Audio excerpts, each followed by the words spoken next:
5 বছরের নিচে কম বয়সী বাচ্চারা দেখুন খুব সহজেই তারা অসুস্থ হয়ে যায়। তাদেরকে শরীর সুস্থ যাতে থাকে তার জন্য, তাদের সঠিক শারীরিক বৃদ্ধির জন্য আপনারা প্রতিদিন এই কাজটি করতে পারেন।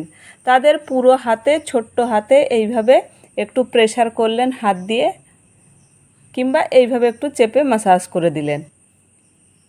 পুরো হাতে এবং আঙুলগুলোতে এইভাবে যদি ম্যাসাজ করে দেন, এতে কিন্তু বাচ্চারা দেখবেন অনেকাংশে অসুস্থ হওয়ার পরিমাণটা কমে যাবে। এখন পায়েও এইভাবে একটু আস্তে আস্তে চেপে দেবেন পুরো পায়ে, এবং এইভাবে আস্তে একটু চেপে হালকা হাতে ম্যাসাজ করে দেবেন। এতে ওদের অসুস্থ হওয়ার পরিমাণটা অনেক কমে যাবে এবং ওদের শারীরিক বিকাশ খুব ভালোভাবে হবে। আপনারা করে দেখুন।